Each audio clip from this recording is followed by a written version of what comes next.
So, we get ready for next year. Brian Lewis with the New York Post. Hey, Kevin, I'm curious.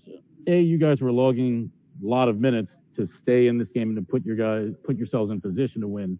How much do you think that workload played a role in, I think, 1 of 12 in shooting in overtime? Is that a matter of fatigue or something else other than that? You got to give credit to the Milwaukee Bucks. They're a great team who got a good chance to win a championship.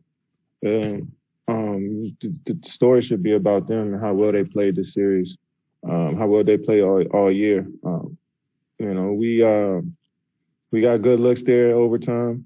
We just didn't knock them down. But respect to the Milwaukee Bucks and how they prepare, how they challenged us all series and made adjustments all series. We got nothing but respect for this ball club. Bruce Beck, NBC New York.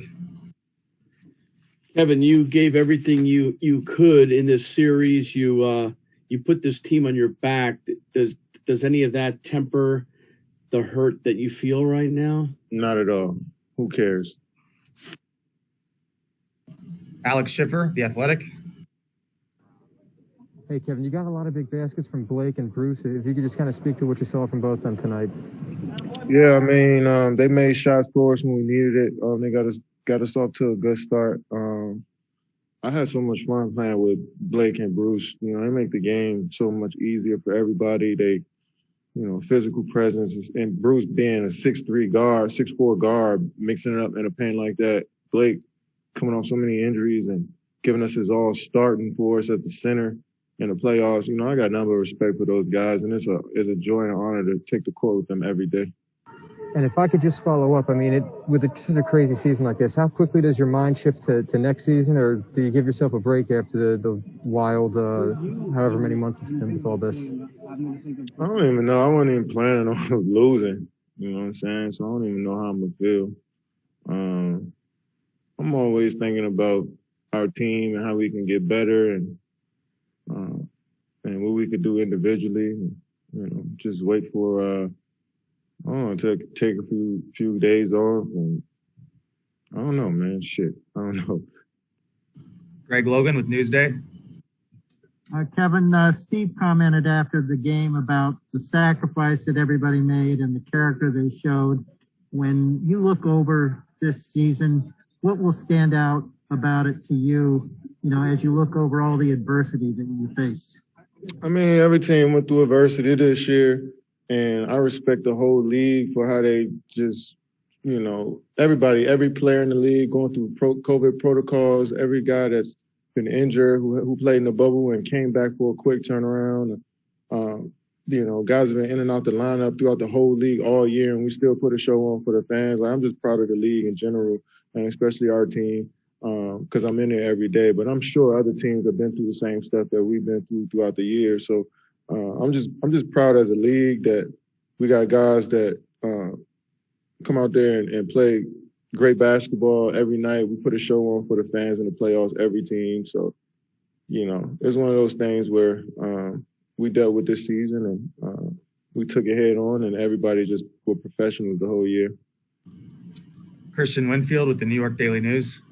Hey, Kevin. I know you guys like to say next man up, but, how much does not having Kyrie and then not also having a healthy James dictate what you guys are able to do out there on the floor?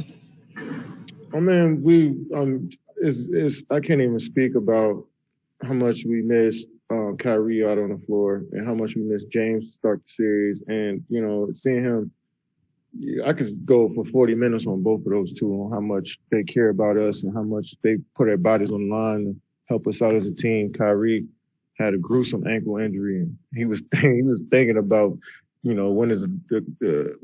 could he play next, and that shows that he cares about us so much. James, playing on one leg, came out there and gave it his all. 48 minutes in Game 5, 40 last game, and then 50 tonight.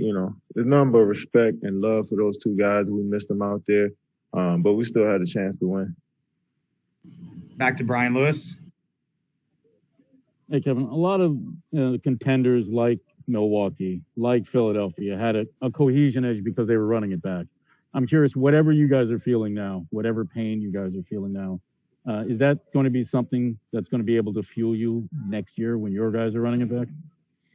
I mean, I think every guy's fueled by they get their they bring their own juice every day. I mean, of course the loss is gonna be tough, but we got a few more months until next season, and then we got a whole year to the next playoff. So, I mean, we're gonna be thinking about this, next few weeks. But as we go into the next season, as we start to get into the thick of the next season, we gotta turn the page, and guys got to continue to keep getting better individually. I know continuity is a huge thing in our league because GMs, owners, they move players all the time.